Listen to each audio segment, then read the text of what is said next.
Hi folks, the Filipino P here.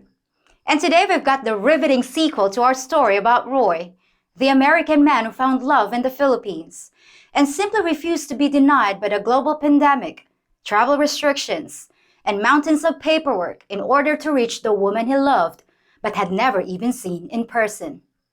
Several weeks ago, Roy traveled to the Philippines for the first time and spent almost 2 weeks of agonizing quarantine while only able to see his bride through a wall of glass. But today, I'm happy to report that the doors have finally opened and Roy and his wife, Mildred, are here to tell us all about it. Are they compatible? Do they have doubts about their decisions? Let's find out.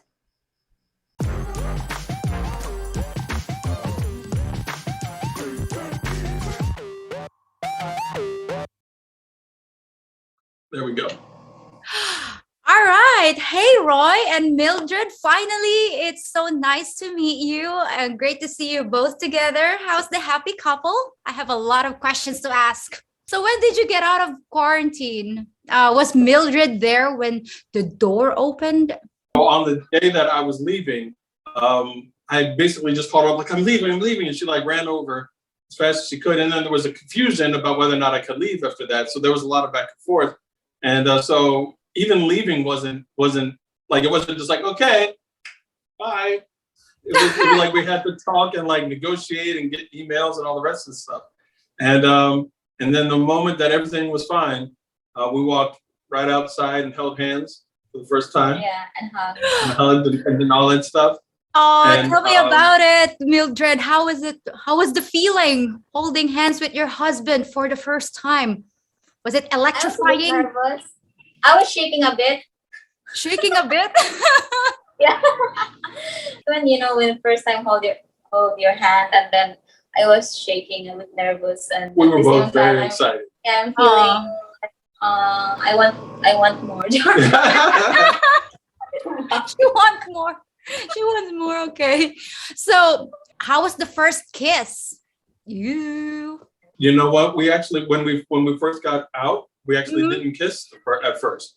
Again, remember, we've never met in that way. So we held hands and hugged and giggled and stared at each other, all up and down throughout the taxi ride. After we finally got to the room and got some things away, and then we started to relax, and then we had our first little kiss. It wasn't a big kiss. It was just a little like just a little kiss. Yeah. Because again, we weren't too sure how to dock our faces. And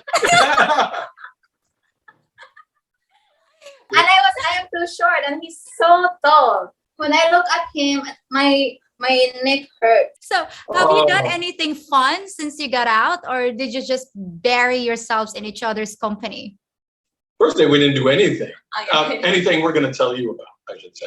We didn't do anything that it was our first day. So we enjoyed each other's company. Okay. Of course, the mall, because he wants to go where I usually go for shopping. Mm-hmm. Yeah. So when she's like, hey, I'm going to next time when she's like, I'm going down to the superstore to pick up some groceries, or I'm going to do this, I'll be like, I know where that's at. I know where I feel like I'm part of the world when she's, so we went to the mall and went shopping for clothes. Yeah, we went shopping for clothes. These are the clothes this is the outfit she picked out today. We went also go photo shop because we're gonna do it's like a post-nuptial photo shoot because we didn't have a wedding photo. No wedding photos. So we got those done. We also did that on a practical basis because the U.S. government wants proof that we're together. So we needed. So we already did some photos of us together. Yeah. But these should look much better than what we've done. We went to Fort San Pedro. You been to Fort San Pedro? Fort San Pedro, yes. So Mildred, are you happy with your purchase? I am so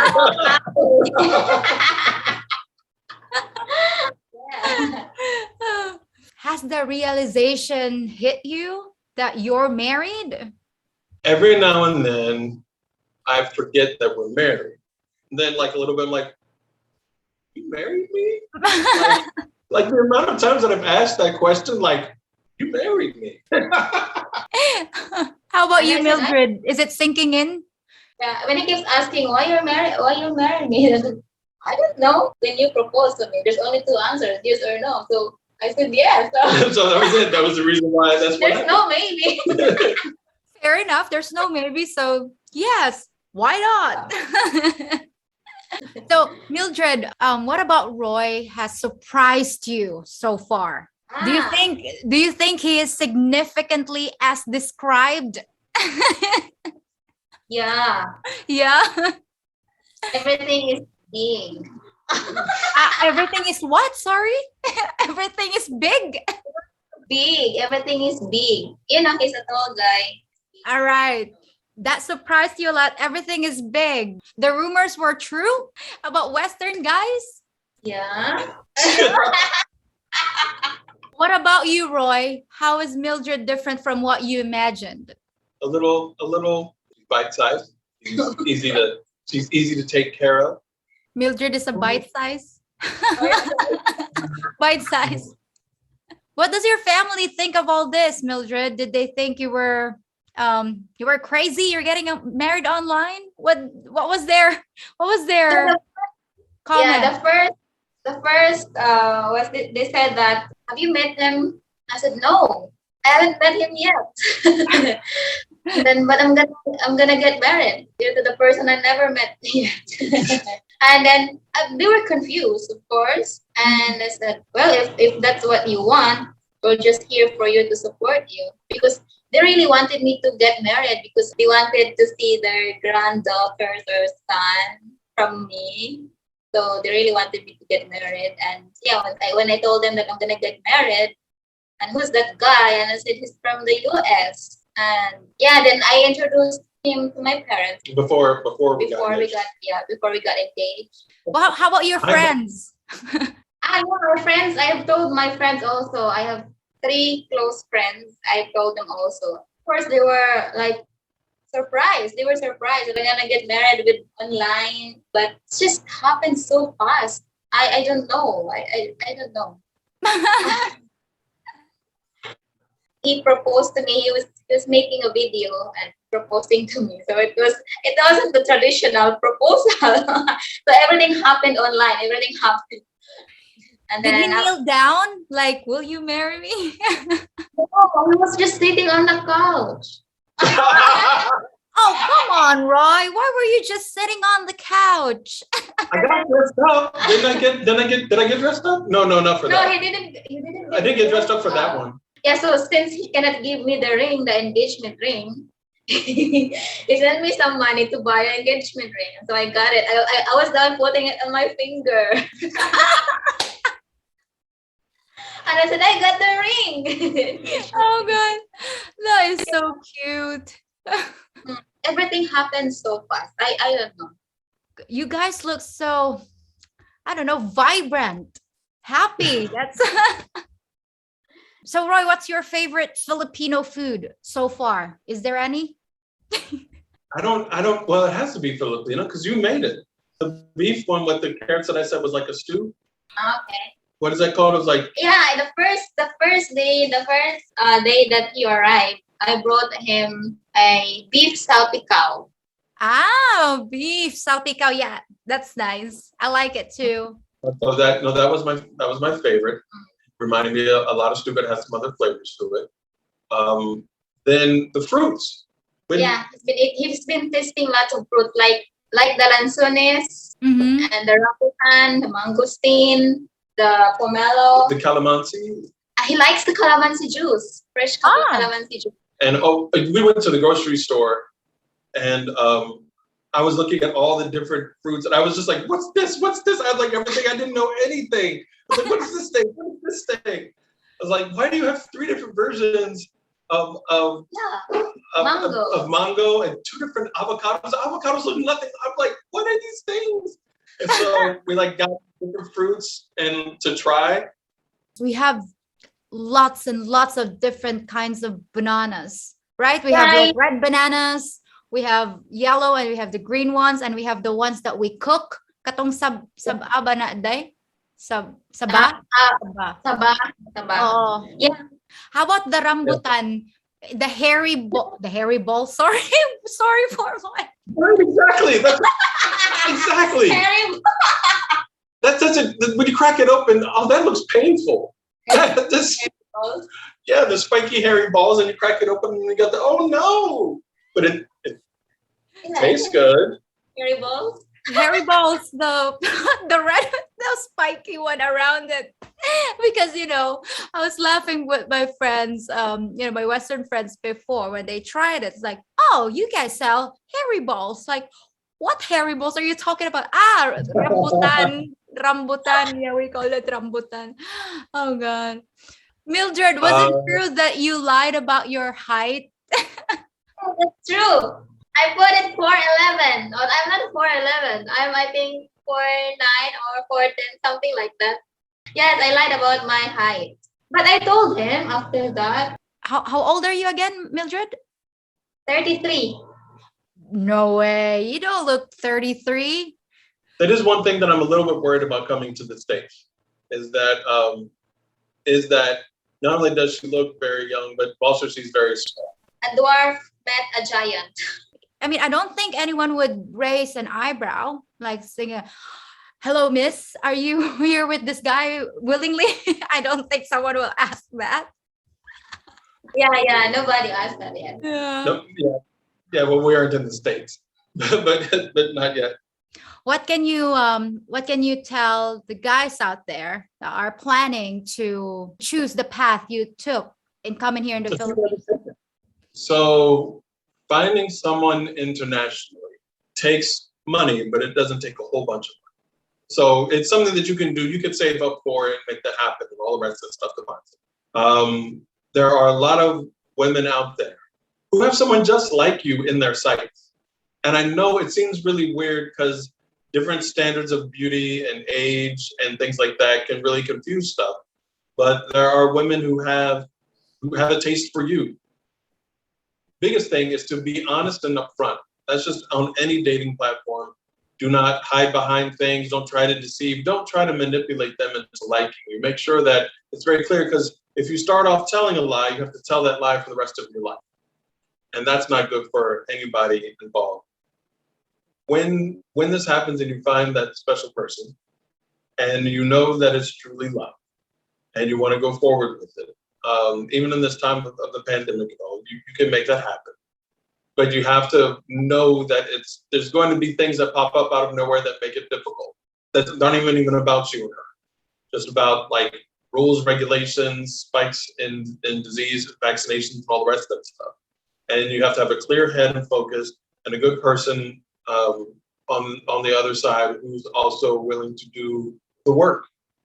For you, Mildred, what advice can you give to our Filipino sisters that are, dating a Western guy? Ask whatever you want to ask to know about the guy you're dating. Even if deep questions is past, because some people doesn't matter what is past, but I think it's important to other partners. So I think you ask deep questions to know better, even if you're just talking online. Yeah, that reminds me when Roy told me in the first part of the interview, the reason why you were different for him is because you were asking questions to him. I mean, most of the women here, they don't ask questions, and sometimes they don't even, try to answer what the questions that were asked of them. So yeah, girls, if you are in a relationship, online relationship, LDR, try to be assertive. Try to ask questions. Like, if you want to know something about this person, then just spill it. Don't be afraid to. It's not being confrontational. I know sometimes in our culture we're not really taught to disagree. If you disagree about something, then that's fine. You can get along with someone even if you have some disagreement in some some things. It's not a bad thing. Ask questions. If you don't know anything about them, ask them. If you want to know something about their past, ask them. I want to add, make sure that when you're asking questions, that you make sure which questions are important to you. Because if they choose not to answer the ones that are important to you, don't sacrifice that. Mm-hmm. So like when I asked you about children, Yeah. like that was very important to me. And you answered upright, but there were other women who I talked to about it, and they were like not answering directly or whatever, and that was it. That was a very important question for me. So like that's make sure that if you have an important question that definitely be sure to answer that, listen for it, and pay attention to the answer. Hey Mildred, I want to ask you something because I've heard this many times when you about Filipinas. When you heard about the prenuptial agreement, what was your first impression when Roy brought it up? Okay. Well, I am an open-minded person, and when he asked me about the prenuptial agreement, and I said, okay, I don't mind. I'm okay with that. I'm not against with that, because at the first place, I'm not looking after your properties or money, or Right, because I've said this a million times before that, Filipinas, if you're with the right Filipina, if you're with the right person, I don't think it'll be a problem. Because I said, Yeah. oh yeah, talk about prenuptial agreement to a Filipina. I've got a lot of friends that actually, they're fine with it. Yeah, it's not about your assets or, your future husband's assets. It's actually, for us, it's more on, you love me, I love you, we'll be together. I do want to bring up that many people might not know that your prenuptial agreement can be very flexible, meaning that you can set it up in many different ways. Again, I'm so honored that you chose to share your story with me, and then and for inviting me in your lives. That means a lot to me, guys. And I hope to obviously see you guys again. Maybe, as I said, cover the story of the birth of your first child or two, maybe divorce. Kidding. Just kidding. Well, thanks again so much, Mildred and Roy. I really appreciate your time, and I wish you both the best on your life's journey. And you guys are Yes. so in love. Gosh, now I'm wanting to, okay, marriage online, it works. You two are proof that not only are online marriages real, but love does conquer all, Well, that's it for today, guys. And I hope to see you again in just a few days. And stay tuned. Thank you. And I'll see you next time. Bye. Thank you. What a story for the ages! Although Roy has now returned to the US, he's begun the necessary paperwork to bring Mildred to America as soon as possible. And for all you folks with questions about the process that Roy followed, I've got some great news for you. Roy and Mildred have started their own YouTube channel to chronicle their journey and also to answer whatever questions you viewers may have. The name of the channel is Mildroy, and I've left a link to it in both the description box and in my top pinned comment. Feel free to ask them anything you like. Well, that's it for today, but I'll be back by the weekend with something you're really not gonna expect. Till next time, folks.